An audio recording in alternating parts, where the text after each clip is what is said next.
اعوذ باللہ من الشیطان الرجیم بسم اللہ الرحمن الرحیم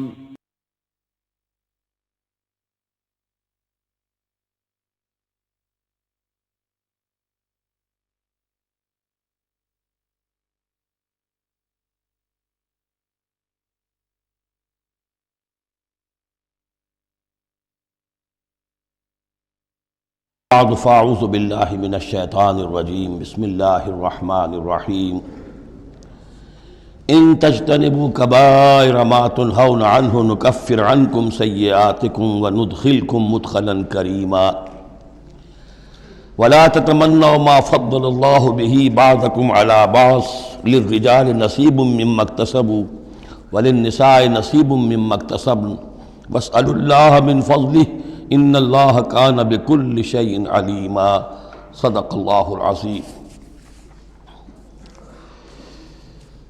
اب انسانی تمدن کے دو بہت اہم مسائل ہیں اور بڑے گہرے فلسفیانہ اہمیت کے حامل۔ پہلا مسئلہ ہے گناہوں کے بارے میں کہ ان میں ایک تقسیم ہے کبائر اور صغائر کی۔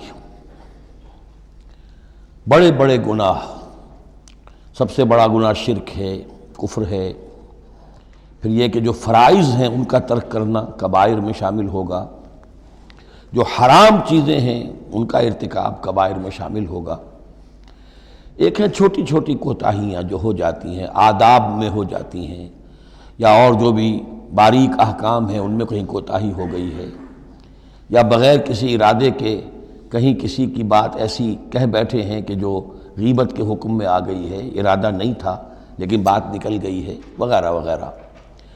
اس میں جو ایک ہیلدی ایٹیچیوڈ ہے وہ یہ ہے کہ کبائر کا پورے اہتمام کے ساتھ بندوبست کیا جائے کہ اس سے انسان بالکل پاک ہو جائے، فرائض کی پوری ادائیگی، محرمات سے اجتناب مطلق۔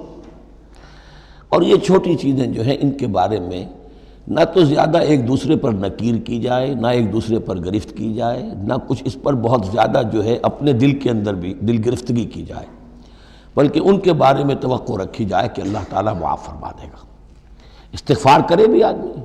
اور یہی صغائر ہیں جو نیکیوں کے ذریعے سے خود بخود بھی ختم ہوتے رہتے ہیں۔ یہ جو آتا ہے کہ جو شخص وضو کرتا ہے صحیح طریقے پر بیٹھ کر اطمینان سے، تو جب وہ ہاتھ دھوتا ہے تو ہاتھوں کے گناہ جھڑ جاتے ہیں، آنکھوں میں پانی ڈالتا ہے آنکھوں کا گناہ جھڑ جاتا ہے، وغیرہ وغیرہ۔ تو یہ وہ صغائر ہیں۔ ان الحسنات یذہبن السیئات، یہ نیکیاں جو ہیں ان بدیوں کو دور کر دیتی ہیں۔ کبائر معاف نہیں ہوتے اس سے، نیکیوں سے جن گناہوں کی معافی کا از خود اعلان ہے قرآن میں، وہ کبائر نہیں صغائر ہیں۔ کبائر توبہ کے بغیر وہ نہیں بخشے جا سکتے، توبہ کرنی ہوگی۔ اور جو اکبر الکبائر ہے شرک، اس کے بارے میں تو دو مرتبہ اس صورت میں آئے گا، ان اللہ لا یغفر ان یشرک بہ ویغفر ما دون ذلک لمن یشاء، وہ ہم پڑھیں گے بعد میں۔ لیکن ایک پرورٹڈ قسم کی مذہبی شخصیت ہوتی ہے، مذہبی مزاج، پرورٹڈ، مست شدہ۔ جو کبائر ہیں وہ تو ہو رہے ہیں، سود خوری ہو رہی ہے، جو کچھ ہو رہا ہے حرام خوری ہو رہی ہے، چھوٹی چھوٹی باتوں پر نکیر ہو رہی ہے، یہ پائنچا تمہارا نیچے کیوں چلا گیا ہے، اس کے اوپر ساری گرفت ہو رہی ہے، یہ کیا ہو گیا ہے، تمہاری داڑھی جو ہے شرعی نہیں ہے، اس کے اوپر گرفت ہو رہی ہے۔ یہ چیزیں جو ہیں دس از پرورش، یہ مذہب کو مست کر دینے والی بات ہے۔ قرآن مجید میں اس معاملے کو 3 جگہ پر نقل کیا گیا ہے کہ یہ فلسفہ جو ہے کہ چھوٹی چیزوں کے بارے میں درگزر سے بھی کام لو، اور یہ کہ بہت زیادہ متفکر بھی نہ ہو، سینس آف پروپورشن ہونا چاہیے۔ ان تجتنبوا کبائر ما تنہون عنہ، اگر تم اجتناب کرتے رہو گے ان بڑے بڑے گناہوں سے جن سے کہ تمہیں روکا جا رہا ہے، نکفر عنکم سیئاتکم، تمہاری چھوٹی برائیوں کو ہم خود ہی دھوتے رہیں گے، پاک کرتے رہیں گے، صاف کرتے رہیں گے۔ جو بھی نیک کام کرو گے ان کے حوالے سے وہ جو فروغ ہیں وہ خود بخود بھی دھلتی رہتی ہیں۔ وندخلکم مدخلا کریما، اور تمہیں داخل کریں گے بہت ہی باعزت جگہ پر، جہاں کیا تمہارا مقام جو ہے باعزت اکرام کے ساتھ ہوگا۔ یہ مضمون سورہ شورى میں بھی آیا ہے، پھر سورۃ النجم میں بھی ہے، 3 مرتبہ یہ مضمون قرآن میں آیا ہے۔ دوسرا مسئلہ جو ہے انسانی معاشرے میں وہ فضیلت کا ہے۔ اب ظاہر بات ہے کہ تمام انسانوں کو ایک جیسا تو نہیں بنایا ہے اللہ نے، کسی کو خوبصورت بنا دیا، کسی کو بدصورت بنا دیا، کسی کا قد اونچا ہے، کوئی ٹھگنے قد کا ہے، لوگ اس پر ہنستے ہیں، یا کسی کو مرد بنا دیا، کسی کو عورت بنا دیا. اب عورت اپنے اندر ہی اندر کڑھتی رہے مجھے عورت کیوں بنایا، تو اس کا حاصل کیا ہوگا؟ یا کوئی بدصورت انسان ہے، ٹھنگنا ہے کسی اور اعتبار سے، دوسرا شخص ہے وہ دیکھتا ہے کہ وہ تو بڑا اچھا ہے، تو اب اس کے اوپر کڑھنے کی بجائے کیا ہونا چاہیے کہ اللہ تعالیٰ نے مجھے جو کچھ دیا ہے مجھے اس کے اوپر صبر اور شکر کرنا چاہیے. اور جو فضل ہے کسی اور چیز میں بھی ہو سکتا ہے، میں نیکی میں آگے بڑھ جاؤں، میں خیر کے کاموں میں آگے بڑھ جاؤں، میں علم میں آگے بڑھ جاؤں، تو یہ چیزیں جو ہیں انسان دوسری چیزوں سے اپنی ان کی تلافی کر لے، بجائے اس کے کہ ایک نیگیٹو اس کی سائیکالوجی ڈیولپ ہوتی چلی جائے، کڑھنا اور اندر ہی اندر جھڑتے رہنا، جس سے کہ پھر طرح طرح کی جو ذہنی بیماریاں پیدا ہوتی ہیں انہی کانفلکٹس کی وجہ سے، انہی فرسٹریشنز کی وجہ سے مینٹل بیلنس آدمی لوز کر بیٹھتا ہے. تو اس کی بجائے دیکھیے کس قدر عمدہ تعلیم دی جا رہی ہے.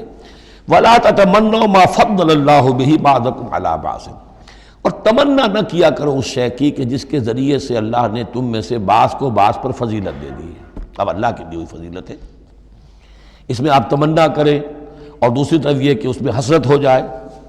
اب اس میں خاص طور پر جو مسئلہ ہے انسانوں میں، جو آج کا سب سے بڑا مسئلہ ہے دنیا میں، جیسا کہ میں نے بتایا ایکسپلائٹ کیا جا رہا ہے، مساوات مرد و زن. اب یہ بھی ایک فضیلت ہے، کسی کو اللہ نے مرد بنایا، کسی کو عورت بنایا. اب پہلی بات یہ بتائی جا رہی ہے للرجال نصیب مما اکتسبوا، مردوں کے لیے حصہ ہے اس میں سے کہ جو وہ کمائیں گے، وللنساء نصیب مما اکتسبن، اور عورتوں کے لیے حصہ ہے اس میں سے جو وہ کمائیں گی. یعنی جہاں تک نیکیوں کا معاملہ ہے، بدیوں کا معاملہ ہے، خیرات کا معاملہ ہے، حسنات کا معاملہ ہے یا سیئات کا معاملہ ہے، اس میں بالکل ایکویلٹی ہے. مرد نے نیکی کمائی اس کے لیے، عورت نے نیکی کمائی اس کے لیے، اس میں برابری ہے. عورت نیکی میں مرد سے آگے نکل جائے. اتنے مرد ہوں گے کروڑوں کہ جو رش کریں گے حضرت خدیجہ کی کے مقام پر، کہ جو ان کا نمایاں ہوگا قیامت کے دن، یا حضرت عائشہ یا حضرت فاطمہ کا مقام، تو وہ عورتیں تھیں اور مرد ہوں گے بڑے بڑے، لیکن یہ کہ ان کی خاک کو بھی نہیں پہنچ سکیں گے. تو یہ ہے کہ اس میں تسلیم کرے آدمی، تسلیم و رضا، کہ جو بھی اللہ نے مجھے بنا دیا اور مجھے دیا ہے، اب مجھے اس میں بہتر سے بہتر کرنا ہے. یہ میرا شاکلہ تو اللہ کی طرف سے آ گیا ہے، کل یعمل علی شاکلتہ، اور جو ہم پڑھ چکے سورہ بقرہ میں کہ لا یکلف اللہ نفسا الا وسعہا، وسع جو ہے وہ اللہ نے بنا دی ہے. تو اب اس آیت کو بھی غلط کوٹ کیا جاتا ہے کمائی کے لیے، کہ عورتیں بھی کما سکتی ہیں. دیکھیے لکھا ہوا نصیب مما اکتسب، ان کے لیے حصہ ہے اس کمائی میں سے جو انہوں نے کیا. اچھا کمائی سے مراد یہ سمجھ لیجئے قرآن مجید میں صرف ایک جگہ ایسی ہے سورہ بقرہ میں جو ہم پڑھ چکے ہیں، جہاں کسب کا لفظ آیا ہے معاشی جد و جہد اور معاشی کمائی کے لیے. باقی پورے قرآن میں کسب آتا ہے اعمال کے لیے، کسب حسنات، کسب سیئات، بدیاں کمانا، بھلائیاں کمانا، کسب اس کے لیے. اور دلیل اس کی یہاں کیا ہے؟ مما اکتسبنا نصیب. اگر تو ایک عورت نے کمائی کی ہے، تنخواہ 10,000 کی ہے، تو 10,000 میں سے 2,000 تو نہیں ملے گا اسے، باقی 8,000 شارٹ میں جائے گا. تو نصیب مما اکتسب نہیں ہے وہ. تو اگر کسی کی واقعی کوئی کام کرتی ہے خاتون، اگر کوئی اس میں حرام پہلو نہیں ہے، پیشہ جو ہے وہ بھی شریفانہ ہے، اس میں جو بھی آداب ہیں پردے کے، سطر کے، حجاب کے، وہ بھی ملحوظ رکھے ہوئے، ٹھیک ہے. تو جو کمائی اس کی پوری اس کی ہوگی، اس کا حصہ تو نہیں ہوگا. اعمال میں البتہ آیا ہے کہ اعمال میں جو ہے مختلف اعمال کے مراتب ہوتے ہیں، کتنا خلوص نیت کتنا تھا، آداب کتنے ملحوظ رکھے. یہ ہم سورہ بقرہ میں حج کے ذکر میں بھی پڑھ چکے ہیں کہ ان لوگوں کے لیے بھی نصیب مما کسبوا، جو انہوں نے کمایا ہوگا اس میں سے حصہ ملے گا. تو یہاں پر یہ نیکی اور بدیوں کا تذکرہ ہے. یعنی جہاں تک مورل لیول ہے اس میں عورت اور مرد برابر ہیں.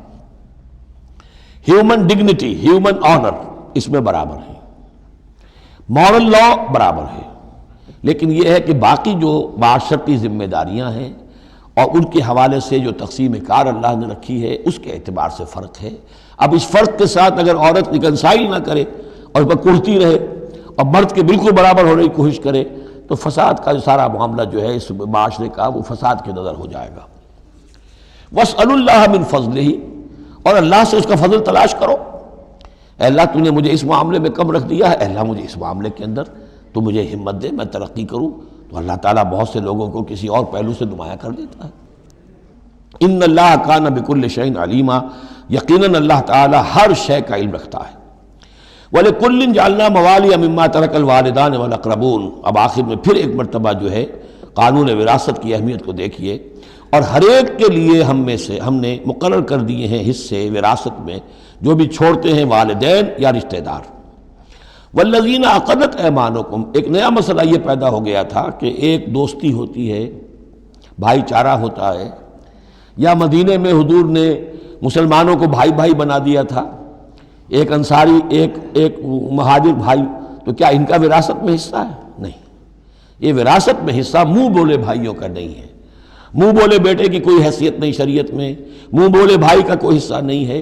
ہاں اپنی زندگی میں تم نے والذین عقدت ایمانکم، جن کے ساتھ تمہارا کوئی معاہدہ ہوا ہے، کوئی دوستی ہوئی ہے، فآتوہم نصیبہم، انہیں ان کا حصہ دے دیا کرو، یعنی اپنی زندگی میں ان کے ساتھ جو بھلائی کرنا چاہو، کوئی ہبہ کرنا چاہو اپنی وراثت میں سے بھی، اپنی وراثت میں سے وصیت کرنا چاہو، یہ کر سکتے ہو۔ لیکن جو کہ قانون وراثت میں طے ہو گیا ہے، لا وصیت لوارث، پھر وارث کے لیے کوئی وصیت بھی نہیں، اور وہ یہ کہ بہرحال وراثت میں حقدار کوئی اور نہیں ہوگا سوائے اس کے کہ جس کو اللہ نے مقرر کر دیا ہے۔ ان اللہ کان علی کل شیء شہیدا، یقیناً اللہ تعالیٰ ہر چیز پر گواہ ہے۔ اب آئی ہے وہ آیت، اصل میں کانٹے دار آیت جو ہے، جو عورتوں کے حلق سے بہت مشکل سے اترتی ہے، کانٹا بن کر اٹک جاتی ہے۔ الرجال قوامون علی النساء، یہ تمہید تھی ساری، ایک سورہ بقرہ میں تمہید آ چکی تھی، علیہن لہن مثل الذی علیہن بالمعروف وللرجال علیہن درجہ، یہ کہہ کے بات چھوڑ دی۔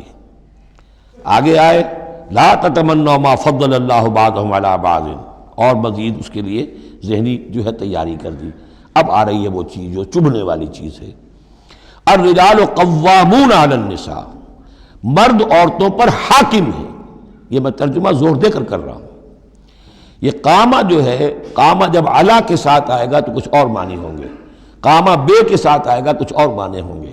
قامہ بے کسی شے کو قائم کرنا، کونوا قوامین بالقسط، اسی سورہ مبارکہ میں یہ آیت آ جائے گی، کونوا قوامین بالقسط، عدل کو قائم کرنے والے بن کر کھڑے ہو جاؤ۔ قامہ علا، کسی کے اوپر، سر پر مسلط ہونا، یہ ہے گویا کہ ایک درجہ حاکمیت ہے۔ گھر کے ادارے میں حاکم ہونے کی حیثیت مرد کو حاصل ہے۔ سربراہ خاندان جو ہے وہ مرد ہے، عورت نہیں ہے۔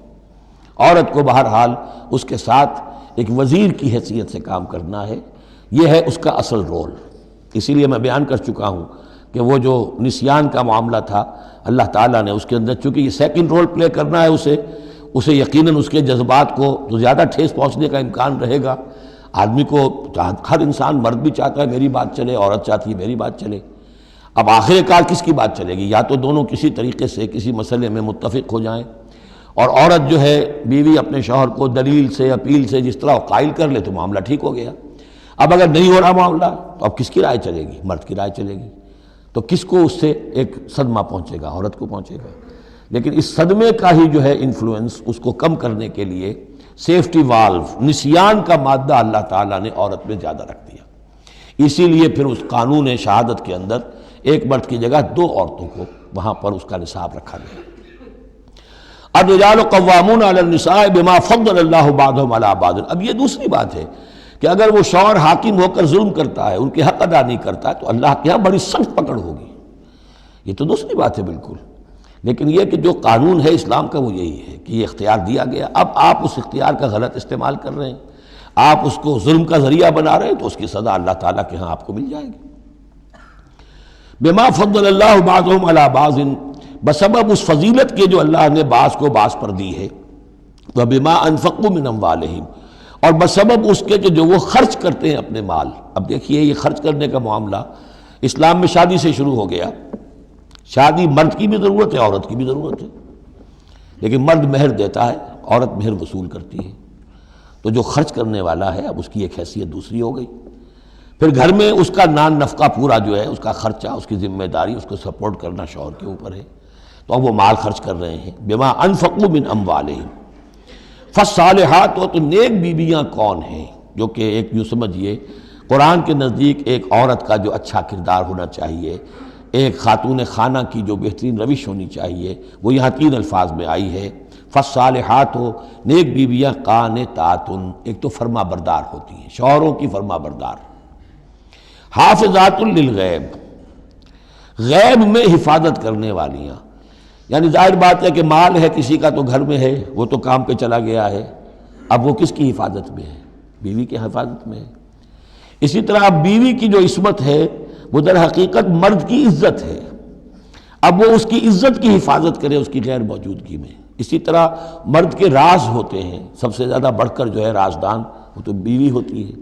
تو تین اعتبارات سے حافظات للغیب، حافظات للغیب، غیب میں حفاظت کرنے والیاں شوہر کے مال کی، شوہر کے رازوں کی اور شوہر کی عزت کی۔ بما حفظ اللہ، اللہ کی حفاظت سے، حفاظت ہے تو اللہ کی، لیکن جیسے رازق اللہ ہے لیکن کام تو انسان کو کرنا پڑتا ہے، رزق کمانا پڑتا ہے۔ واللاتی تخافون نشوزہن، اور وہ خواتین کے جن کے بارے میں تمہیں اندیشہ ہو جائے ان کے اندر سرکشی کا، ضد ہے، ہٹ دھرمی ہے، بات نہیں مان رہی ہیں، اپنی بات منوانی ہے، کسی نہ کسی طریقے سے گھر کی فضا خراب کی ہوئی ہے، یہ ہے نشوز۔ ذہناً تسلیم نہ کرنا کہ میری حیثیت جو ہے وہ بہرحال شوہر کے تابع دار کی ہے، اس کو اگر تسلیم نہیں کریں گے تو ظاہر بات ہے فرکشن ہوگی، اور فرکشن جو ہے اس کے نتیجے کے اندر وہ گھر کے اندر جو ہے وہ ایک فساد پیدا ہوگا۔ واللاتی تخافون نشوزہن فعظوہن، تو ان کو پہلے تو نصیحت کرو، واہجروہن فی المضاجع، دوسرے تنبیہ کے طور پر ان سے تعلق اپنے بستر علیحدہ کر لو اور ان کے ساتھ وہ تعلق ذل و شو جو ہے کچھ عرصے کے لیے بند کر دو۔ وَاضْرِبُوهُنَّ، اس پر بھی ٹھیک نہ ہو تو انہیں مارنے کی بھی اجازت ہے۔ اس میں حضور نے جو روکا ہے وہ یہ ہے کہ چہرے پر نہ مارا جائے اور کوئی ایسی مار نہ ہو جس کا مستقل نشان جسم پر پڑے۔ اب یہ چیزیں اللہ کا کلام ہے، اس کے اندر جو ہے کوئی ہمارے لیے کوئی جھجک نہیں ہے، معاشرتی زندگی کو ٹھیک رکھنے کے لیے اس کی ضرورت پیش آئے تو وہ بھی کرنی ہوتی ہے۔ فَإِنْ أَطَعْنَكُمْ، پھر اگر وہ تمہاری اطاعت کریں، فَلَا تَبْغُوا عَلَيْهِنَّ سَبِيلًا، تو اب ان پر خام خواہ کی زیادتی کرنا، پچھلے غصے نکالنا، بار بار جو ہے وہ اپنے غصے کا اظہار کرنا، یہ بھی ٹھیک نہیں ہے۔ ان اللہ کان علیٰ کبیرا، یقیناً اللہ تعالیٰ بہت بلند ہے، بہت بڑا ہے۔ وَإِنْ خِفْتُمْ شِقَاقَ بَيْنِهِمَا، اور اگر تمہیں یہ اندیشہ ہو گیا ہو کہ ان میں تو اب زدم زدہ ہو گئی ہے اور یہ اب ساتھ اب چلنا ان کا مشکل ہے، شوہر میں بیوی میں مزاجوں کا اختلاف ہے اور اس کی وجہ سے کوئی زدم زدہ، عورت بھی اکڑ گئی ہے، مرد بھی اکڑا ہوا ہے، تو اب ٹھیک ہے کیا کریں ہم؟ تو اس میں ایک کوشش کرنے کا حکم دیا پہلے، فَبَعْثُوا حَكَمًا مِّنْ أَهْلِهِ وَحَكَمًا مِّنْ أَهْلِهَا، تو ایک حکم مقرر کرو ثالث، لڑکے والوں میں سے، شوہر والوں میں سے، شوہر کے خاندان میں سے، اور ایک حکم جو ہے اس عورت یا لڑکی کے خاندان والوں میں سے۔ ان یریدا اصلاحا، اگر وہ دونوں چاہیں گے اصلاح، یوفق اللہ بینہما، اللہ تعالیٰ ان کے مابین موافقت پیدا کر دے گا۔ لیکن ان یریدا میں مراد دونوں ہو سکتے ہیں، یعنی ایک تو یہ کہ اگر واقعتاً شوہر اور بیوی جو ہے چاہتے ہیں کہ موافقت ہو جائے، ہوتا ایسا ہے کسی وقت جو ہے وہ نفسیاتی گرہ ایسی بن جاتی ہے کہ وہ بھی چاہتا ہے کہ معاملہ درست ہو جائے اور وہ بھی چاہتی ہے کہ درست ہو جائے، لیکن اب یہ کہ اب اس میں گرہ ایسی پڑ گئی ہے، مقطع میں آ پڑی ہے سکون دسترانہ بات کہ اب اس میں کسی طریقے سے مسئلہ حل نہیں ہو رہا، تو حکمین آ جائیں گے تو وہ بات کو گرہ کھولیں گے، ادھر سے کچھ سنیں گے، ادھر سے سنیں گے، کچھ اس کی وضاحت ہوگی، ادھر کی وضاحت ہوگی تو ہو جائے گا۔ اور ایک یہ بھی ہو سکتا ہے کہ اس سے مراد حکمین ہو کہ اگر حکمین پوری سی کوشش کریں گے تو اللہ تعالیٰ ان کے مابین موافقت پیدا کر سکتا ہے۔ میرا رجحان پہلی رائے کی طرف زیادہ ہے۔ ان اللہ کان علیما خبیرا، یقیناً اللہ تعالیٰ بہت علیم اور خبیر ہے۔ اب جیسا کہ اس سے پہلے بھی سورہ بقرہ میں بھی جو اہل کتاب کے ساتھ بنی اسرائیل کے ساتھ میثاق لیا گیا تھا تو اس میں جو چیزیں آئی تھیں وہ یوں سمجھیے امہات شریعہ، دین کی بنیادیں کیا تھیں۔ ہم نے معاہدہ لیا تھا اللہ کے ساتھ شرک نہیں کرو گے، والدین کے ساتھ نیک احسان کرو گے، قرابت داروں کے ساتھ وغیرہ وغیرہ۔ اب یہ دوسرا مقام آ رہا ہے کہ شریعت کے اندر کیا چیزوں ہیں جو اہم تر ہیں جن کو سامنے رکھنا چاہیے معاشرتی سطح پر۔ سب سے پہلی بات وَاعْبُدُوا اللَّهَ وَلَا تُشْرِكُوا بِهِ شَيْئًا، پہلا حق اللہ کا ہے، اللہ کی بندگی اور پرستش کرو، اس کے ساتھ کسی کو شریک نہ ٹھہراؤ۔ نمبر 2 وَبِالْوَالِدَيْنِ إِحْسَانًا، یہ 4 مقامات قرآن میں ہیں جہاں اللہ کے حق کے فوراً بعد والدین کے حق کا تذکرہ ہے۔ والدین کے ساتھ حسن سلوک، یہ بھی ہمارے ہاں کے خاندانی نظام کے لیے بہت اہم بنیاد ہے کہ والدین کے ساتھ ان کا ادب ہو، ان کی خدمت ہو، ان کے ساتھ حسن سلوک ہو، ان کے سامنے آواز پست رکھی جائے۔ بڑی تفصیل سے سورہ بنی اسرائیل میں یہ بات آئے گی لیکن یہ کہ یہ ہمارے معاشرے میں خاندان کے استحکام کی یہ بھی ایک بہت اہم بنیاد ہے۔ وَبِذِي الْقُرْبَىٰ، اور قرابت داروں کے ساتھ، وَالْيَتَامَىٰ وَالْمَسَاکِین، اور یتیموں کے ساتھ اور مسکینوں کے ساتھ، وَالْجَارِ ذِي الْقُرْبَىٰ، اور وہ ہمسایہ جو قرابت دار بھی ہو۔ پہلے عام طور پر محلے ایسے ہی ہوتے تھے، ایک ہی قبیلہ ایک جگہ رہ رہا ہے، رشتہ داری بھی ہے، ہمسائے کی بھی ہے۔ وَالْجَارِ الْجُنُبِ، اور اجنبی ہمسایہ بھی ہو سکتا ہے، جیسے آج کل شہروں میں ہوتے ہیں ہمسایہ اجنبی ہوتے ہیں۔ وَالصَّاحِبِ بِالْجَنبِ، اور ایک عارضی قسم کی بھی ہمسائیگی ہوتی ہے کہ جو آپ کے برابر بیٹھا ہوا ہے، آپ بس میں بیٹھے ہیں، آپ کے برابر بیٹھا ہوا، یہ بھی آپ کا ہمسایہ ہے، جو کسی بھی اعتبار سے آپ کے ساتھ ہے، آپ کے پاس بیٹھنے والا ہے، اس کے ساتھ بھی نیک سلوک۔ وابن سبیل، اور مسافر کے ساتھ نیک سلوک۔ وما ملکت ایمانکم، اور جو بھی تمہارے لونڈی غلام ہیں، جو تمہاری ملک یمین ہیں، ان کے ساتھ بھی نیک سلوک۔ ان اللہ لا یحب من کان مختالا فخورا، اللہ کو بالکل پسند نہیں ہیں وہ لوگ کہ جو مختال ہیں، شیخی خورے اور اکڑنے والے، فخر کرنے والے، اکڑ کرنے والے۔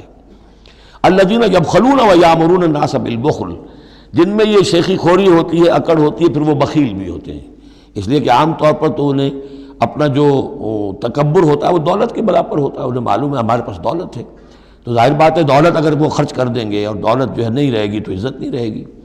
جو کہ بخل کرتے ہیں، وہ یامرون الناس بالبخل، اور لوگوں کو بھی نیکی بخل کا حکم دیتے ہیں، کیونکہ جب لوگ دیکھتے ہیں کہ یہ لوگ ذرا خرچے کے اندر کمی کرتے ہیں تو انہیں اندیشہ ہوتا ہے کہ یہ ہمیں ملامت کریں گے، تم بڑے بخیل ہو، تو اس سے پہلے ہی کیوں نہ کہو بابا یہ اس طرح نہ کیا کرو، تم خامخواہ پیسے اڑاتے ہو، کچھ نہ کچھ بچا کے رکھا کرو اور وقت پہ کام آئے گا، تو بجائے اس کے کہ آپ کو کوئی ڈیفنس لینا پڑے پہلے ہی آفنس لیجئے، تو یامرون الناس بالبخل، وہ لوگوں کو بھی بخلی کا مشورہ دیتے ہیں کہ عقل کے ناخن لو۔ وَيَكْتُمُونَ مَا آتَاهُمُ اللَّهُ مِنْ فَضْلِهِ، اور وہ چھپاتے ہیں اس کو جو اللہ نے انہیں اپنے فضل میں سے دیا ہے۔ دولت ظاہر ہوگی تو کوئی سائل سوال کر بیٹھے گا، یعنی اچھا مسکین صورت بنائے رکھو کہ ان کے اوپر تو شاید خود 2 وقت کے فاقے ہیں، اب ان سے میں کیا ان کے سامنے ہاتھ دراز کروں۔ وَأَعْتَدْنَا لِلْكَافِرِينَ عَذَابًا مُهِينًا، اور ایسے کافروں کے لیے ہم نے بڑا اہانت آمیز عذاب تیار کر رکھا ہے۔ وَالَّذِينَ يُنْفِقُونَ أَمْوَالَهُمْ رِئَاءَ النَّاسِ، اور اس سے بھی آگے بڑھ کر وہ لوگ ہیں برائی کے اندر، شناعت کے اندر، کہ جو خرچ کرتے ہیں مال لوگوں کو دکھاوے کے لیے۔ وَلَا يُؤْمِنُونَ بِاللَّهِ وَلَا بِالْيَوْمِ الْآخِرِ، اور وہ حقیقت میں ایمان نہیں رکھتے نہ اللہ پر نہ یوم آخر پر۔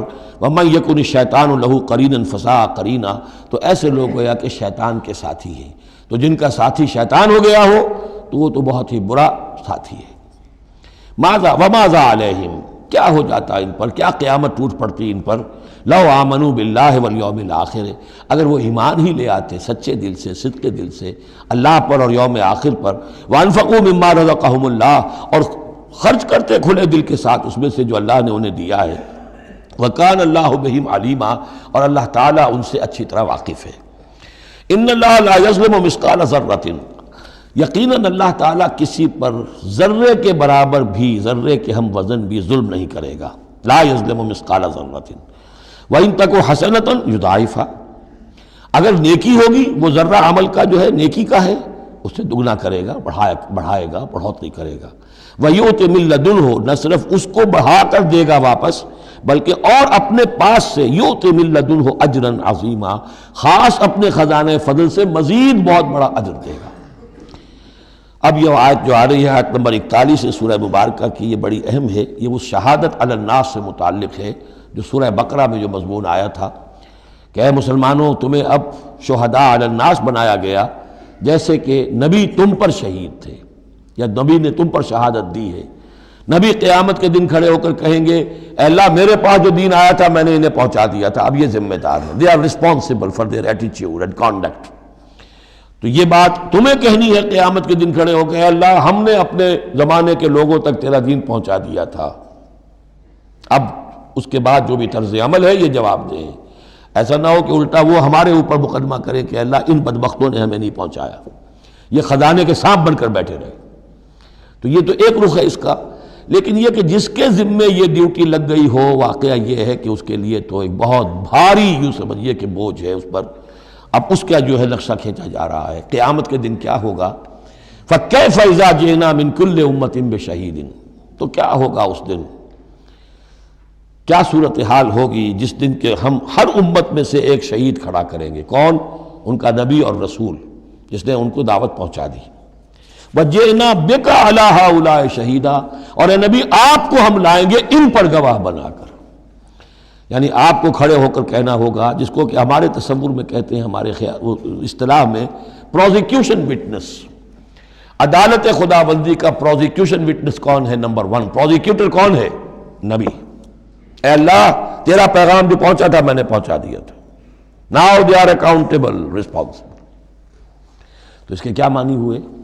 اپنی ہی قوم کے خلاف گواہی آ گئی نا۔ علی کا لفظ یہاں بھی نوٹ کر لیجیے، علی ہؤلاء شہیدا۔ علی ہمیشہ مخالفت کے لیے آتا ہے۔ ہم توقع میں ہیں کہ ہمیں تو شفاعت ملے گی میٹھی میٹھی، یہاں کڑوا معاملہ ہے۔ اے اللہ یہ بدبخت ہے جنہیں میں دین دے کر گیا تھا، ان کا کام تھا دین پھیلانا، انہوں نے خود دین کو چھوڑ دیا۔ تو نبی شفاعت کریں گے یا نبی مقدمہ قائم کریں گے؟ وقال الرسول یا رب ان قوم اتخذوا هذا القرآن مہجورا، اور کہیں گے رسول کہ اللہ میری اس قوم نے قرآن کو ترک کر دیا تھا۔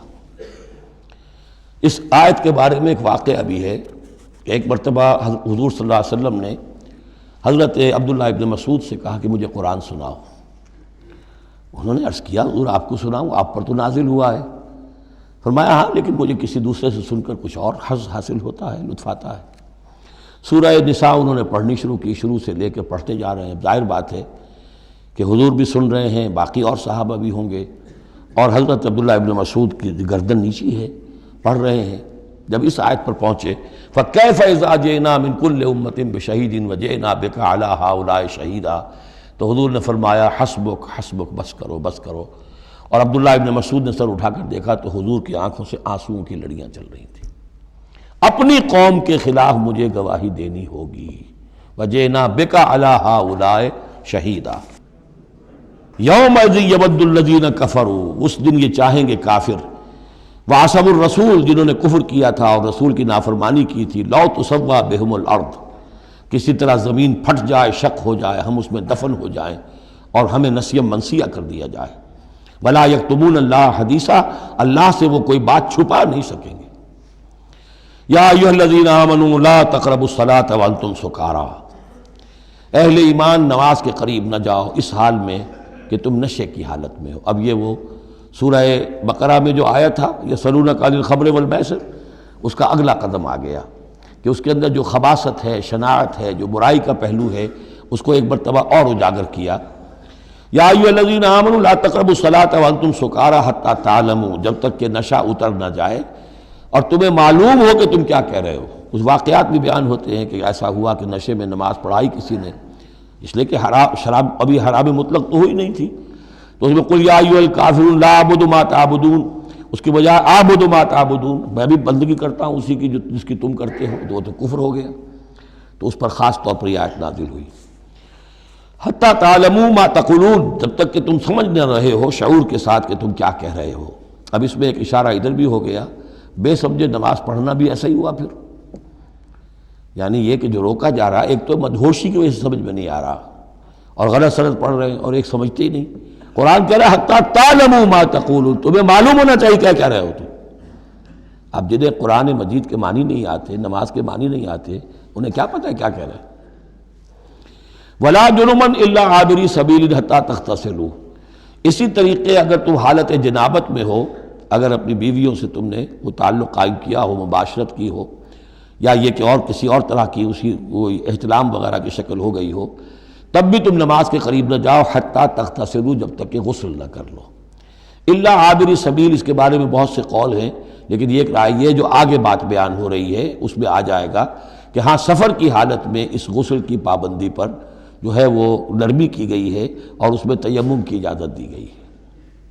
وَإِن كُنتُم مَرْضَىٰ، اور اگر تم ہو بیمار، أَوْ عَلَىٰ سَفَرٍ، آدمی مریض ہے، نہانے میں اندیشہ ہے، بخار بہت تیز ہے یا کچھ اور ہے معاملہ ہے، أَوْ عَلَىٰ سَفَرٍ، یہ سفر میں ہے، أَوْ جَاءَ أَحَدٌ مِّنكُم مِّنَ الْغَائِطِ، یا یہ کہ تم میں سے کوئی جو ہے قضائے حاجت کے بعد آیا ہے، أَوْ لَامَسْتُمُ النِّسَاءَ، یا تم نے عورتوں کے ساتھ مباشرت کی ہے، فَلَمْ تَجِدُوا مَاءً، اور تم پانی نہ پاؤ، یعنی یہ تمام صورتیں کہ جس میں غسل واجب ہے یا یہ کہ وضو واجب ہے، تو ان دونوں صورتوں میں سے اگر بیماری راستے میں حائل ہے، سفر میں ہونے کی وجہ سے پانی نہیں ہے یا کوئی اور وجہ ایسی ہے کہ پانی ہے دستیاب نہیں ہے، فَتَيَمَّمُوا صَعِيدًا طَيِّبًا، تو تیمم کر لیا کرو.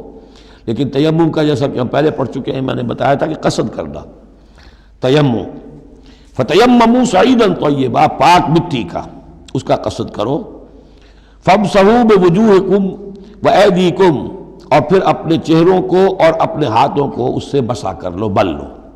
ان اللہ کان عفوا غفورا، یقیناً اللہ تعالی عفو ہے، بہت معاف کرنے والا. اب یہاں تک تو یہ سلسلہ آپ نے دیکھ لیا. 43 آیات ہیں کہ جن میں وہی انداز ہے سورہ بقرہ کے، شریعت کے احکام مختلف گوشوں میں مختلف پہلوؤں سے. عبادات کے ضمن میں تیمم آ گیا، اسی طریقے سے وراثت کا قانون آ گیا، اور جو جنسی انارکی ہے معاشرے میں نہ پیدا ہونے پائے، ڈسپلن ہو، ضبط نفس ہو، ایک ستھرا معاشرہ ہو، اچھا ایک خاندانی نظام ہو، اس کے لیے کیا احکام ہیں وغیرہ وغیرہ.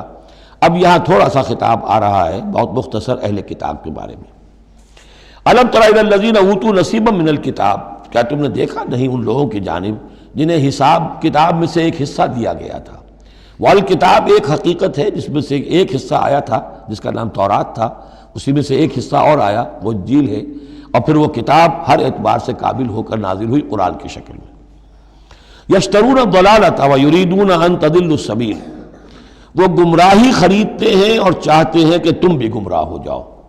یہ جیسے مشرکین مکہ کیا کرتے تھے کہ لوگ قرآن نہ سنیں تو کوئی گانے والی کوئی لے آیا تھا کہیں سے، تاکہ لوگ جو ہیں اس کے گانے سننے کے اندر ہی لگے رہیں اور حضور کی بات سنے کوئی نہ.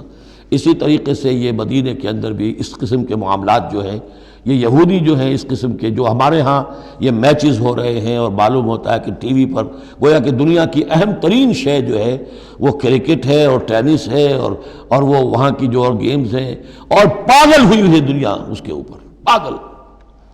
اور شیطان کو چاہیے کیا؟ حقائق کی طرف نگاہ ہی نہ ہو. زندگی کس لیے ہے، جینا کاہے کے لیے ہے، موت ہے تو اس کے بعد کیا ہونا ہے، سوچنے کی ضرورت ہی نہ ہو. یا حیوان کیا کما رہا ہے یا کھا رہا ہے، اور یا پھر یہ اس طرح کے لہو و لعب کے اندر زندگی گزار رہا ہے. اللہ اللہ اور خیر صلی اللہ. تو جو خریدتے ہیں گمراہی، اس کے لیے بڑے بڑے نظام ہیں، بڑے بڑے ان لوگوں کے لیے جو ہیں انعامات ہوتے ہیں. آدمی کے ہوش ٹھکانے آ جاتے ہیں کہ ان پلیئرز کو کیا کیا کچھ ملتا ہے. وَيُرِيدُونَ أَن تَضِلُّوا السَّبِيلَ، وہ یہ چاہتے ہیں کہ تمہیں سیدھے راستے سے، راہ حق سے منحرف کر دیں. وَاللَّهُ أَعْلَمُ بِأَعْدَائِكُمْ، اللہ تمہارے دشمنوں سے خوب واقف ہے. وَكَفَى بِاللَّهِ وَلِيًّا، اور وہ کافی ہے تمہارے ولی اور پشت پناہ ہونے کی حیثیت سے. لیکن ظاہر بات ہے کہ تم اس کا کہنا مانو گے تب نا. وَكَفَى بِاللَّهِ نَصِيرًا، اور مددگار ہونے کے اعتبار سے بھی وہ کافی ہے. مِنَ الَّذِينَ هَادُوا يُحَرِّفُونَ الْكَلِمَ عَن مَّوَاضِعِهِ، ان یہودیوں میں سے ہی وہ لوگ ہیں کہ جو کلام کو اس کے اصل مقام سے پھیرتے ہیں. وَيَقُولُونَ سَمِعْنَا وَعَصَيْنَا، یہ ہم پڑھ چکے ہیں، کہتے ہیں ہم نے سنا اور ہم نے نہیں مانا. بظاہر یہ کہ سمعنا وَأَطَعْنَا کہہ رہے ہیں، حقیقت میں سمعنا وَعَصَيْنَا. وَاسْمَعْ غَيْرَ مُسْمَعٍ، اور وہ حضور سے یہ بھی کہتے تھے گستاخ ذرا سنیے، نہ سنا جائے، نہ سنے. یہ چپکے سے کہہ دیا کہ ہمیں کوئی آپ کو سنانا بھی مطلوب نہیں ہے خاص. وَاسْمَعْ غَيْرَ مُسْمَعٍ وَرَاعِنًا لَيًّا بِأَلْسِنَتِهِمْ، اور رائنا کو رائینا کہہ دیا ہے ہمارے چرواہے. بِأَلْسِنَتِهِمْ، اپنی لین اپنی زبانوں کو موڑ کر. وَطَعْنًا فِي الدِّينِ، اور دین میں طعن کرنے کے لیے، عیب لگانے کے لیے. وَلَوْ أَنَّهُمْ قَالُوا، اگر وہ یہ کہتے سمعنا وَأَطَعْنَا، ہم نے سنا اور مانا. وَاسْمَعْ وَانظُرْنَا، اور آپ ہماری بھی بات ذرا سن لیجئے اور ذرا ہمیں مہلت دیجئے. لَكَانَ خَيْرًا لَهُمْ وَأَقْوَمَ، یہ ان کے لیے کہیں بہتر ہوتا، بہت درست اور سیدھی بات ہوتی. وَلَكِنْ لَعَنَهُمُ اللَّهُ بِكُفْرِهِمْ، لیکن اللہ نے تو ان کے کفر کی وجہ سے ان پر لعنت کر دی ہے. فَلَا يُؤْمِنُونَ إِلَّا قَلِيلًا، تو اب وہ ایمان لانے والے نہیں ہیں مگر شاذ کوئی. یا ایھا الذین اوتوا الکتاب آمنوا بما نزلنا مصدقا لما معکم، اب یہاں پر اس لعنت و ملامت کے ساتھ ہی وہ دعوت بھی ہے. یہاں پہ جو چیزیں ملی ہوئی ہیں جیسے کہ ہم نے دیکھا سورہ بقرہ اور آل عمران میں وہ علیحدہ علیحدہ مقامات تھے. اے وہ لوگوں جنہیں کتاب دی گئی تھی، اوتوا الکتاب آمنوا بما نزلنا، ایمان لاؤ اس پر کہ جو ہم نے نازل کیا ہے. مصدقا لما معکم، اس جو کہ تصدیق کرتے ہوئے آیا ہے اس کی جو تمہارے پاس ہے. من قبل ان نطمس وجوہا، اس سے پہلے کہ ہم چہروں کو مٹا دیں۔ اس کا مطلب کیا ہے کہ چہروں پر جو نشان ہیں کوئی ایک ہاتھ پھرے کہ کوئی نشان باقی نہ، اسپاٹ ہو جائے۔ فنردھا علی ادبارہا، پھر ان کو ان کی پیٹھوں کی طرف موڑ دیں، چہرہ پیچھے اور گدی سامنے۔ جیسے کہ اصحاب سبت کے ساتھ ان کو بندر بنا دیا یا انہیں خنزیر کی شکل بنا دی، تو فرمایا او نلعنہم کما لعنا اصحاب السبت، یا ہم ان پر وہ لعنت کر دیں جو اصحاب سبت پر ہم نے کی تھی۔ یہ تفصیل آئے گی سورہ اعراف میں، لیکن واقعہ اجمالاً جو ہے سورہ بقرہ میں آ چکا ہے۔ وَكَانَ أَمْرُ اللَّهِ مَفْعُولًا، تو اس سے پہلے پہلے تم ایمان لے آؤ، ورنہ اللہ کا معاملہ جو ہے وہ تو ہو کر رہنا ہے۔ ان اللہ لا یغفر ان یشرک بہ، پہلی مرتبہ بھی آیت یہاں آ گئی۔ یقیناً اللہ اسے ہرگز نہیں بخشے گا کہ اس کے ساتھ شرک کیا جائے۔ وَيَغْفِرُ مَا دُونَ ذَلِكَ لِمَن یشاء، ہاں اس سے کم تر جو کچھ ہوگا جس کے لیے چاہے گا بخش دے گا۔ یہ بھی کھلا لائسنس نہیں ہے کہ آپ سمجھے باقی سب گناہ معاف ہو ہی جائیں گے، لیکن اس کی امید دلائی ہے کہ اللہ تعالیٰ باقی تمام گناہوں کے بغیر توبہ کے بھی معاف کرنے کا ایک امکان دے رہا ہے، لیکن یہ شرک جو ہے اس کے معاف ہونے کا کوئی امکان نہیں۔ وَمَن يُشْرِكْ بِاللَّهِ فَقَدِ افْتَرَىٰ اِثْمًا عَظِيمًا، اور جو اللہ تعالیٰ کے ساتھ شرک کرتا ہے اس نے تو بہت بڑا طوفان باندھا ہے۔ اللہ تو ایک اللہ ہے، اس کے ساتھ جس کا بھی آپ تذکرہ کرتے ہیں جھوٹ ہے، افتراء ہے، بہتان ہے، اور اس کے سوا کچھ نہیں۔ أَلَمْ تَرَ إِلَى الَّذِينَ يُزَكُّونَ أَنفُسَهُمْ، کیا تم نے دیکھا نہیں ان لوگوں کو جو اپنے آپ کو بہت اعلیٰ سمجھتے ہیں، پاک سمجھتے ہیں۔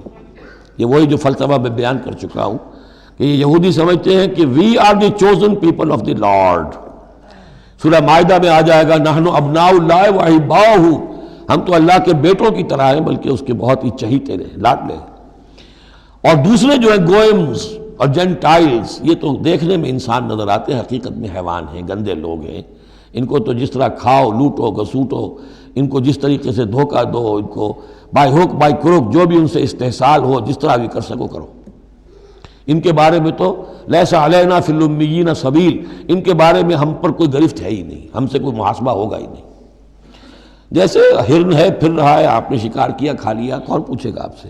اسی طرح یہ انسان نما حیوان ہے، جو چاہو کرو ان کے ساتھ۔ بل اللہ یزکی من یشاء، یہ تو اللہ تعالیٰ ہی پاک کرتا ہے جس کو چاہتا ہے۔ ولا یظلمون فتیلا، یہ تمہارے کہنے سے تم پاک نہیں ہو جاؤ گے، اونچے نہیں ہو جاؤ گے، اعلیٰ عرفہ نہیں ہو جاؤ گے۔ ہاں کہ ظلم نہیں کیا جائے گا ان پر کچھ بھی، فتیل کے برابر بھی۔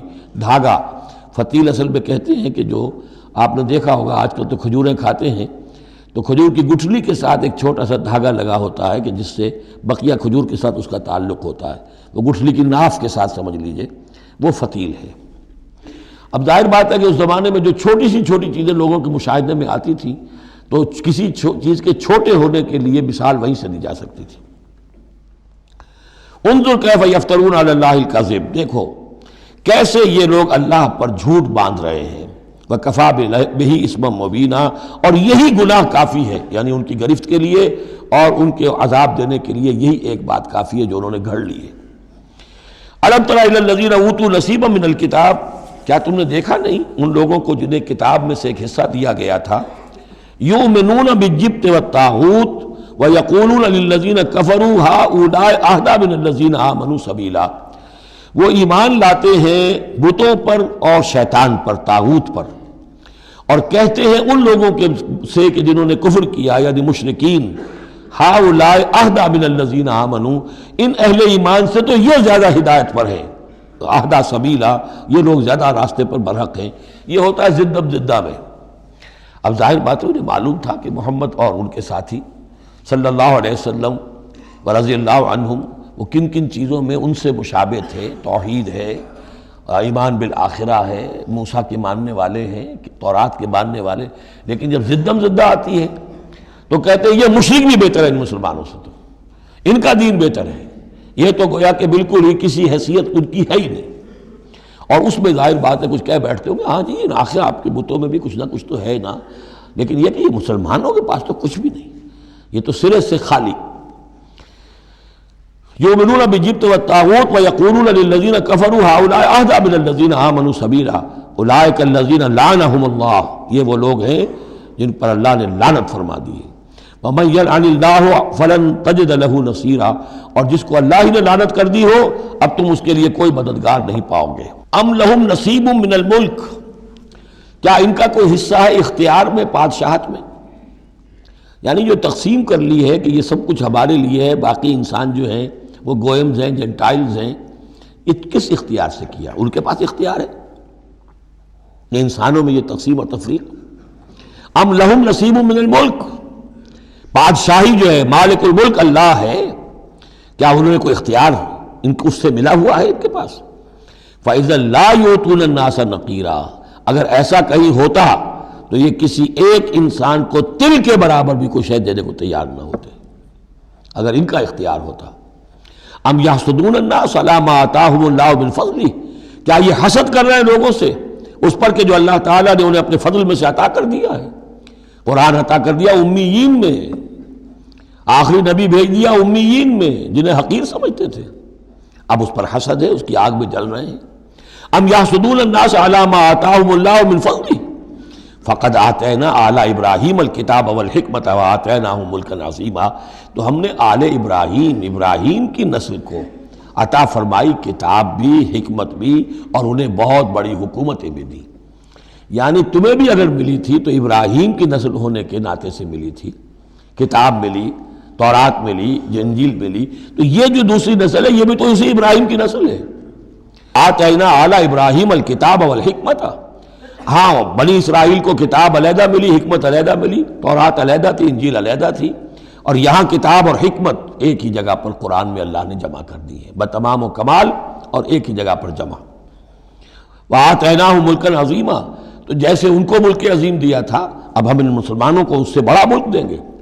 یہ سورہ نور میں مضمون آئے گا، لَيَسْتَخْلِفَنَّهُمْ فِي الْأَرْضِ كَمَا اسْتَخْلَفَ الَّذِينَ مِن قَبْلِهِمْ، ہم لازماً ان اہل ایمان کو دنیا میں وہ حکومت اور خلافت عطا کریں گے جیسے پہلوں کو عطا کی تھی۔ فَمِنْهُمْ مَنْ آمَنَ بِهِ وَمِنْهُمْ مَنْ صَدَّ عَنْهُ، تو ان میں سے کوئی وہ بھی ہیں جو ایمان لے آئے ہیں یا لے آئیں گے، جن کے دلوں میں کچھ رمق ہے، اور ان میں وہ بھی ہیں جو رک گئے ہیں، کھڑے رہ گئے ہیں، ہٹ گئے ہیں۔ وَكَفَى بِجَهَنَّمَ سَعِيرًا، اور ایسے لوگوں کے لیے ان کو پھونکنے کے لیے بڑکتی ہوئی آگ کافی ہے۔ ان الذین کفروا بآیاتنا سوف نصلیہم نارا، یقیناً وہ لوگ جو ہماری آیات کا کفر کریں گے ایک وقت آئے گا کہ ہم نصلیہم نارا، انہیں آگ میں جھونک دیں گے۔ کلما نضجت جلودہم بدلناہم جلودا غیرہا، جب بھی اور جیسے بھی ان کی کھالیں، جلدیں جھلس جائیں گی، جل جائیں گی، ہم انہیں نئی کھالیں دے دیں گے، نئی جلدیں دے دیں گے، لِيَذُوقُوا الْعَذَابَ، تاکہ وہ عذاب کا مزہ چکھتے رہیں۔ اب یہ بھی ایک بہت بڑی میڈیکل حقیقت ہے کہ جو اصل حس ہے پین کی وہ کھال ہی میں ہے، اندر جو ہے چاہے وہ ہمارے مسلز ہیں ان کے اندر جلن کی ہوگی لیکن احساس نہیں ہوگا اس کا۔ اصل جو ہے احساس جلن کا، چٹکی ہے، کوئی اور تکلیف ہے، کانٹا چبھا ہے، اور یہ ساری چیزیں جو بھی ہیں اس کا سارا احساس جو ہے سینسیٹیو جو ہے وہ سکن ہے۔ تو سکن چونکہ ان کے لیے تکلیف کا موجب ہو رہی ہے، سکن جل گئی، اب انہیں نئی سکن دی جائے گی۔ بدلناہم جلودا غیرہا، اس کے سوا اور کھال دے دی جائے گی تاکہ وہ سوزش مسلسل رہے، وہ جلن کا احساس برقرار رہے، اس میں کمی نہ ہو۔ لیذوقوا العذاب، تاکہ وہ عذاب کا مزہ چکھتے رہیں۔ ان اللہ کان عزیزا حکیما، یقیناً اللہ تعالیٰ زبردست ہے، کمال حکمت والا۔ والذین آمنوا وعملوا الصالحات، وہی سائملٹینیس کنٹراسٹ، جب جہنمیوں کا تذکرہ ہوا ہے تو اہل جنت کا تذکرہ بھی ہے، اور وہ لوگ جو ایمان لائے اور جنہوں نے نیک عمل کیے، سندخلہم جنات تجری من تحتہا الانہار، ان قریب انہیں ہم داخل کریں گے ان باغات میں جن کے دامن میں ندیاں بہتی ہوں گی، خالدین فیہا ابدا، اور وہ رہیں گے ان میں ہمیشہ ہمیش، لہم فیہا ازواج مطہرۃ، ان کے لیے اس میں ہوں گی بڑی پاک باز بیویاں، وندخلہم، اور ہم انہیں داخل کریں گے ظلا ظلیلا، ایسی ٹھنڈی چھاؤں، گہری چھاؤں کے اندر ہم انہیں داخل کریں گے۔ ظل اور ذلیل، بہت ہی ٹھنڈی چھاؤں۔ یہاں اب وہ ختم ہوا حصہ کہ جو اہل کتاب کی طرف روح سخن اور خطاب تھا، اب پھر مسلمانوں سے۔ ان اللہ یامرکم ان تؤدوا الامانات الی اہلہا، اور یہ دو تین آیتیں نہایت اہم ہیں قرآن مجید کی۔ سارا اسلام کا سیاسی، قانونی، دستوری نظام اس میں ہے۔ ان اللہ یامرکم ان تؤدوا الامانات الی اہلہا، پہلی بات تو یہ اللہ تمہیں حکم دیتا ہے کہ امانات سپرد کرو اس کے اہل لوگوں کو. فَإِذَا حَكَمْتُمْ بَيْنَ النَّاسِ أَن تَحْكُمُوا بِالْعَدْلِ، اور جب لوگوں کے درمیان فیصلہ کرو تو عدل سے فیصلہ کرو. پہلی بات یہ ہے کہ جو بھی آپ سیاسی نظام بناتے ہیں، انتظام کرتے ہیں، اس میں منصب ہوتے ہیں، منصبوں کی پھر ذمہ داریاں ہوتی ہیں تو اختیارات بھی ہوتی ہیں. اس کو دیکھ کر دینا چاہیے کہ کون اہل ہے. یہ کہ برادری کی وجہ سے، رشتہ داری کی وجہ سے، کسی کی دولت کی وجہ سے، کسی کے دھونس کی وجہ سے اگر آپ نے کیا تو خیانت کی ہے. پھر یہ امانت ہے، اس امانت کا استعمال صحیح ہونا چاہیے. عام معنی میں بھی امانت، جو بھی امانت کسی نے رکھوائی ہے اسے واپس لوٹانی ہے. لیکن یہاں یہ وہ معاشرتی زندگی اور جو بھی ایک اجتماعی زندگی کے جو اہم اصولوں کی حیثیت سے بات آ رہی ہے کہ ان تؤدوا الامانات الی اہلھا، جو بھی اہل ہیں اس کی استطاعت اور اہلیت رکھنے والے. نمبر 2 جوڈیشری، وَإِذَا حَكَمْتُمْ بَيْنَ النَّاسِ أَن تَحْكُمُوا بِالْعَدْلِ. پہلی چیز ہے سیاسی نظام، کس کو امیر بناؤ، امیر المومنین بناؤ، کس کے لیے تم ہیڈ آف دی اسٹیٹ بناؤ، کیا کرو.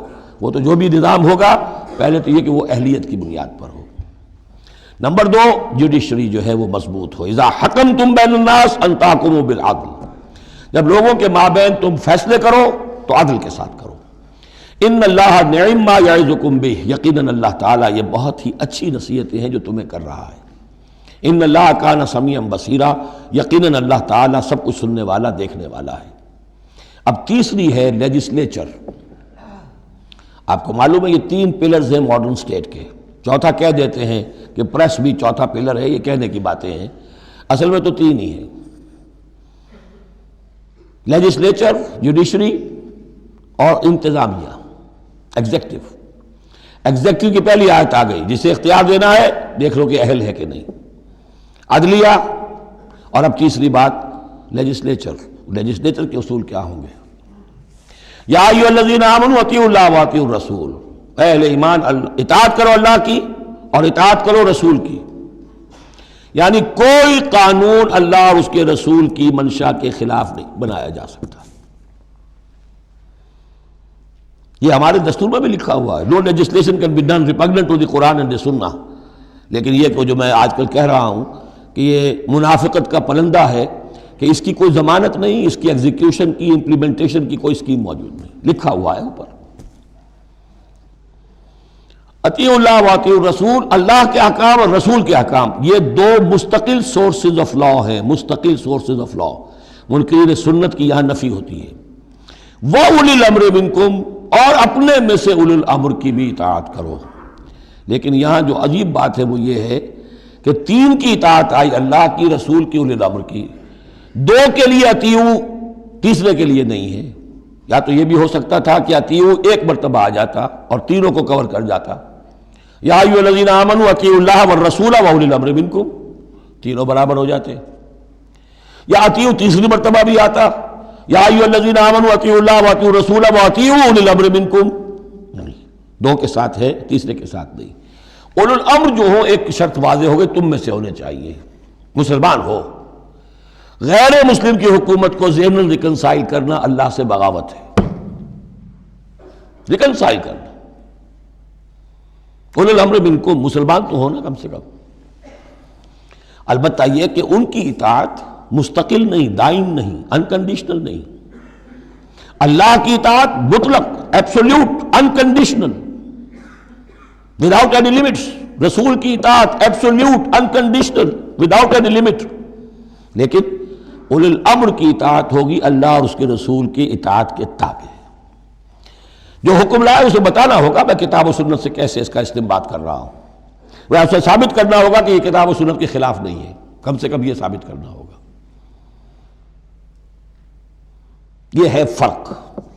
اسی پر لیجسلیشن ہو سکتی ہے جدید، جتنی بھی مشینری ہے لیجسلیٹو، وہ کانگریس ہو، وہ پارلیمنٹ ہو، مجلس ملی ہو، قانون سازی کرے. ہاں ریپگننٹ ٹو دی قرآن اینڈ سنہ نہیں ہو سکتی، بات ختم ہو گئی. فَإِن تَنَازَعْتُمْ فِي شَيْءٍ، پھر اگر تمہارا کسی معاملے میں جھگڑا ہو جائے. اولو الامر کہتا ہے میں تو اسے اسلام کے تقاضا صحیح سمجھتا ہوں، آپ سمجھتے ہیں نہیں تم غلط کہہ رہے ہو، کہاں جائیں اب؟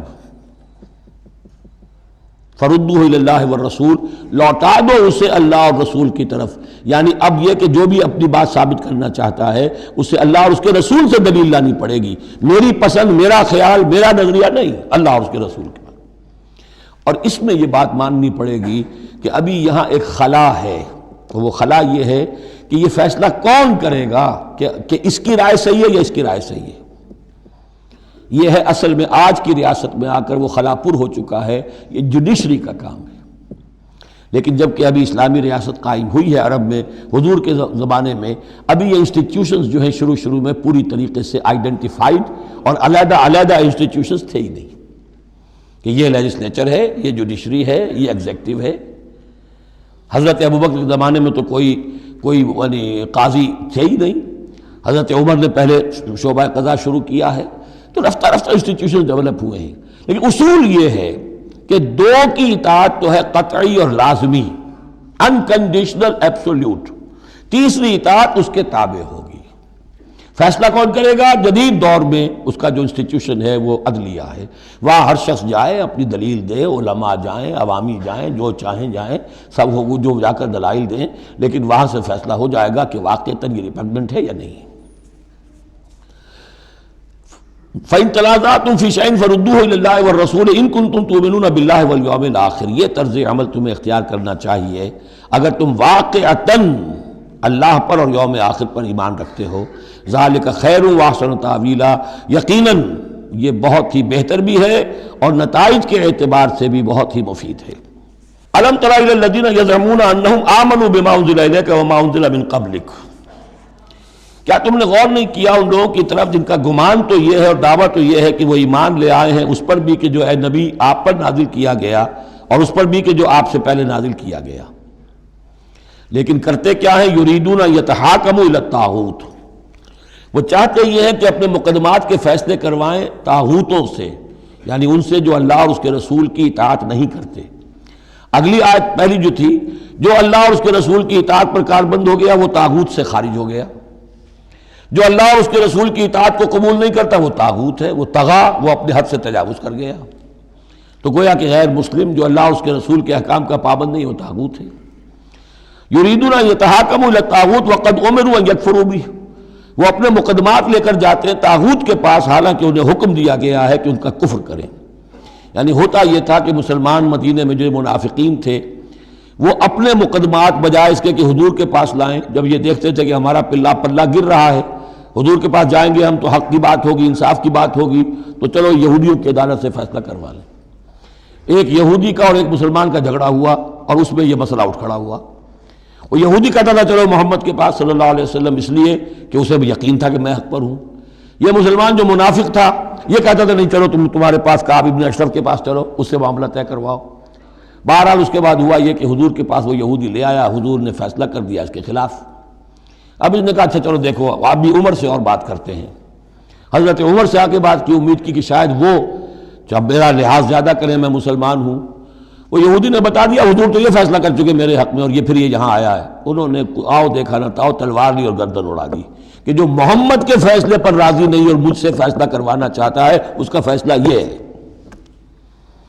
اس پر واویلا مچایا، آئے چیختے چلاتے ہوئے اس کے گھر والے، اس کے اہل و عیال کہ ہم تو بس یہ چاہتے تھے کہ کچھ مصالحت ہو جاتی، آپ نے فیصلہ دے دیا تھا تو کوئی مصالحت ہو جاتی تو اچھا تھا، راضی نامہ ہو جاتا، اس لیے گئے تھے. وہ واقعہ ہے جو بیان ہو رہا ہے.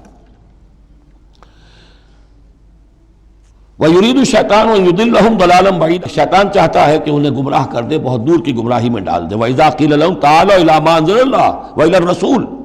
اور جب ان سے کہا جاتا ہے کہ آؤ اس چیز کی طرف جو اللہ نے نازل فرمائی اور آؤ رسول کے پاس چلو، مقدمہ طے کراؤ. رَأَيْتَ الْمُنَافِقِينَ يَصُدُّونَ عَنْكَ صُدُودًا. تو اے نبی آپ دیکھتے ہیں کہ یہ منافق رکتے ہیں آپ کے پاس آنے سے کنی کتراتے ہیں. صدا یصدو یہ میں عرض کر چکا ہوں، رکنے کے معنی میں بھی ہے، روکنے کے معنی میں بھی ہے. فَكَيْفَ إِذَا أَصَابَتْهُمْ مُصِيبَةٌ بِمَا قَدَّمَتْ أَيْدِيهِمْ.